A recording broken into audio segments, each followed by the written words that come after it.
once a month with everybody talking. So as I was writing my business plan out after GIE and everything that's in my head and my heart now, I'm trying to get on paper so I don't forget it.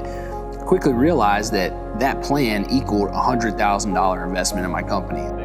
It brings me a lot of joy to make someone's lawn look great or their landscaping, and that's not like necessarily common. Like, yeah, people are passionate about things, but there's so many things out there to be passionate about. For me, I'm passionate about landscaping.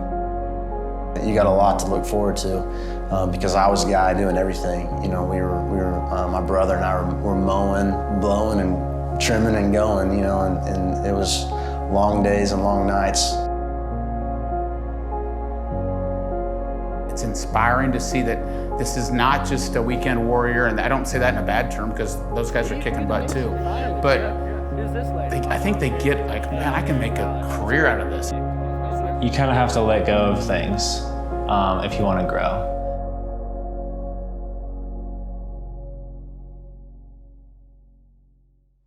When I first started Trifecta, I looked at my wife and said, hey, for this year, I'm going to work 60 hours. I'm going to work from 7 a.m. to 6 p.m. for 5 days a week. And then maybe 2 hours on the weekends, I'll drive around with you and do a couple quotes. And then when you go to sleep, I'm working till midnight. But you should not do that for 7 years. You shouldn't do that for 3 years. It should be something between 6 and 12 months if you're trying to get a startup off the ground. But, old habits die hard.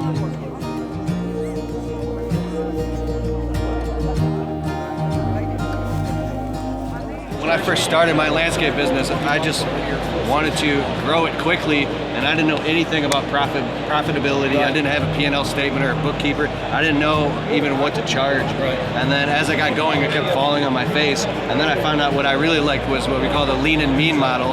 It's like you call it, like my man Aaron Parker has this thing, he calls it one truck.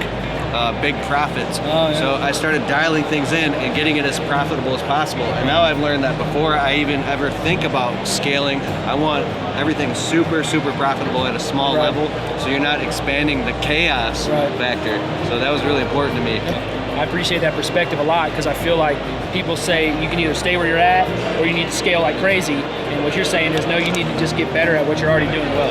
Yeah, and the thing that's bothering you the most and driving you crazy, that's like a compass I've learned. And that's where you need to go find somebody else who's done that thing or get some coaching on that stuff. I used to be out listening to audiobooks about all this metaphysical stuff so I could ignore and avoid the one thing that was the most important, but it's good. Absolutely. Thanks, Keith, so much for sharing that. Leaving GIE, where I felt I had so many holes in my company prior to figuring out a way to become more efficient and then to be able to sell properly, allowed us to grow from $600,000-700,000 a year, breaking the $1 million mark, up into 1.2-1.3 million mark, which for a company is crazy growth. And there's such a milestone that you hit once you break that 7-figure mark. Talking to somebody over the phone and hearing their experiences and getting a little mentorship is totally different than being face-to-face with somebody who has gone through or been through everything you're walking through right now.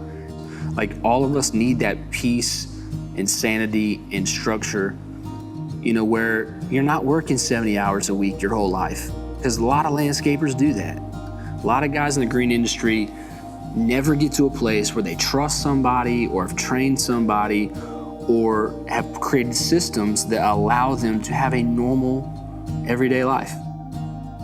I mean, the first time I heard about it, I was like, wow, that looks like a ton of fun. It looks like a great spot to, learn and grow about equipment, learn from people who are better than me at stuff.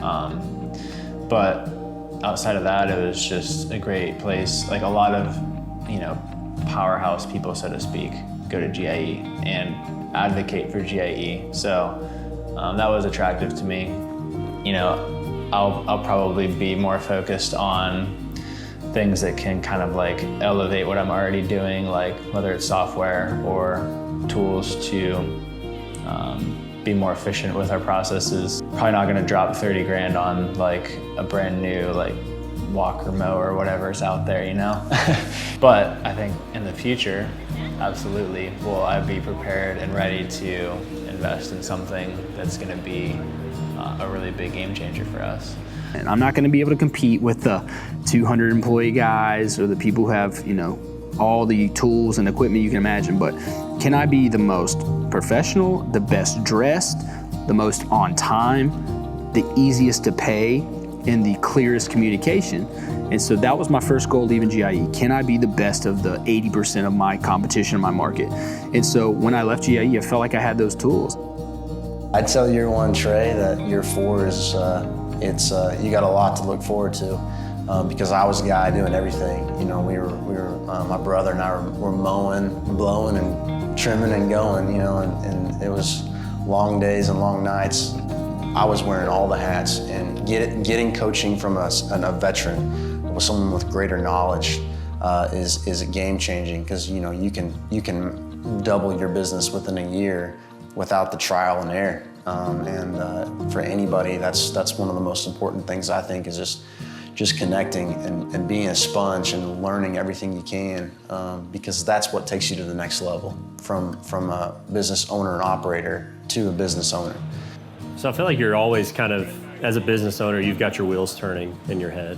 You try to check out and clock out and go home, but you just really can't. I could feel it building up so much in me, and that my wheels were never not spinning. Like, whether it was staying in the office late at night, going in early in the morning, living off of 2, 3, 4 hours of sleep, like whatever I could do to make it happen, I was doing it. And so that really started to take a toll on me. I thought that the income was going to be the problem solver. I thought that growing the company from that 600, I think it was 670, 678, something like that, to over 1.2 million, I thought that was going to solve my problems. I thought that it was going to fix the financial stress. I thought it was going to, allow me more opportunity to be able to bless my guys, keep my guys happy, better employ them, all these things. I thought it was all going to be solved from that. And it really wasn't. If anything, it actually made it worse, because now our workload doubled because our income had doubled. And so I'm stretched that much thinner. And so what little bit of me that was going home before is now even less. Dadgummit.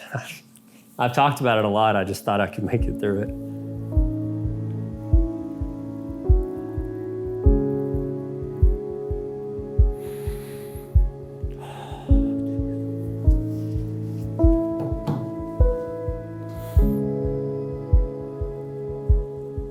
Kind of reliving it in the moment, but it got bad.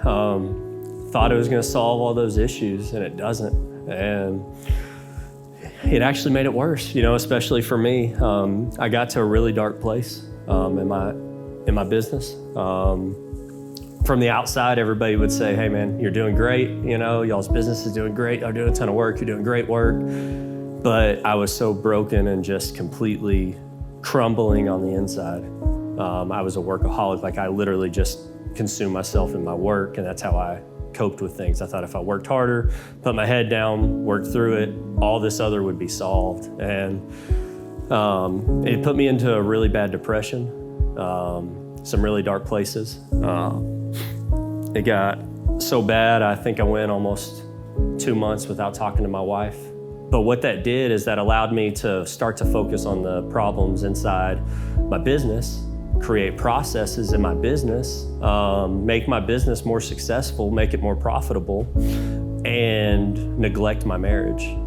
And so it just, I never really fixed that. I just kept saying, I'll get back to that. I remember we went through a really tough time because we saw such growth. We were on track to do $2 million that year. And I remember I looked at the bank, we're doing good. Like, we have 6 figures in the account, like everything's great here. I look at the list of jobs and I start doing the math on the down payments. And I'm like, where's $200,000? I remember, basically closing the doors of the business that day and bringing in my manager, bringing in my supervisor, and just saying, we're not going back to work till we figure this out. We actually did a downsize in that moment of I think we were at about 32 guys, and we got rid of 1 crew, so it was about 27 right there. I feel like I'm actually doing what I need to be doing. I feel like I'm working to where I'm about to be, where I want to be, where I say I'm going, where I keep promising my wife we're gonna get. And she calls me and she's like, hey, I'm done. Like, I'm through. I can't take it. I can't take you being away. I can't, like, it's not worth it. It's not worth it to me. And she's like, I'm gonna go stay with my parents, and we'll talk later, because she knew I was on the job. And I go home and it kind of sinks in when she's not there. And I had to really put myself in check, because until that point, I probably, in 8 years of business, probably hadn't missed a couple dozen Saturdays of work. I'd always worked. I thought I had to work. I thought I had to be the first one in, the last one gone. I thought I had to work every Saturday, because the guys I saw on social media on the lake, I thought they were weak. I was like, they don't want to be where I want to be. I had to put myself in check. And her big thing was weekends, Saturdays. Like, like if you're gonna put your money where your mouth is, and you're gonna step up in this family, like, we want Saturdays. And so, that's what I had to do. I had to make those a priority for her and the family. And initially it was hard to wrap my mind around it, the first couple, but God blessed us with like state parks, and we started hiking, we started traveling. And the great thing about that time and that season in my life is we were going to so many state parks that didn't have cell phone service that I didn't know what was going on back here. And so even though I kept checking my phone and kept wanting to figure out what was going on, God had a master plan to disconnect me enough to give me that same passion that drove me in business, to have that same passion for my wife and my family again. I've got all these guys, all this payroll, all this stuff going on, and what am I gonna do? And so when I finally swallowed that really hard pill, it changed everything. From that day forward, pay anywhere from $5,000 to $25,000 a week in outstanding debts. And in about 16 months, we paid off over $200,000 worth of debts. And so we went from 15 trucks, 30-something guys, doing $2 million in revenue, to today, recovering from that, but sitting at about 9 guys, counting myself, not having all the extra positions as mechanics and managers and marketing guys and all these different crews. But we're profitable. I had the best year that we've ever had, and I'm in the field. And we've created what's not perfect, but it works for us. I never expected to actually have a profitable company making the amount of money I dreamed about having with a large-scale company, now on a smaller scale. And then the opportunity to be able to help other people with their business and be able to help my brother grow his company at the same time. When I really looked at it, it was my pride that was in the way, because I cared about what everybody else thought and how they looked at me from the outside looking in than I did about my business and my family. GIE has so many opportunities for you to get educated on ways to better yourself. But the hardest thing to do, I think, with a lot of my fellow landscapers and green industry professionals is admitting you need help and being willing to go through that short amount of pain and the change for the long-term gain. Because, when we get in these habits and we get in these rhythms, man, you get so comfortable and you get used to it. But that's not gonna help you grow and go from self-employed to business owner. But again, I think strategy was totally not something that I had really run through of, if I do this today, then in 3 months this could happen. And if I do this in 3 months, then long-term this might work well. One of the biggest things was I had never used the software for my company. I mean, we were up to 450, 500,000 in revenue in 2 years, and I was still doing it on pen and paper, an Excel spreadsheet, and my cell phone. So when I went to GIE, I saw booths like Jobber.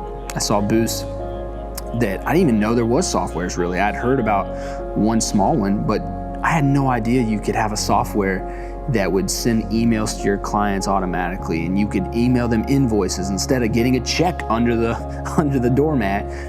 I started being like, okay, these are the things that I can do to take Trifecta to the next level. Year 3, we spent a lot of time, learning, got some business coaching. with Alex, and just grew my knowledge on how to actually operate this thing. And so I'd tell year one, Trey, it's gonna work out. You're gonna make a business out of it.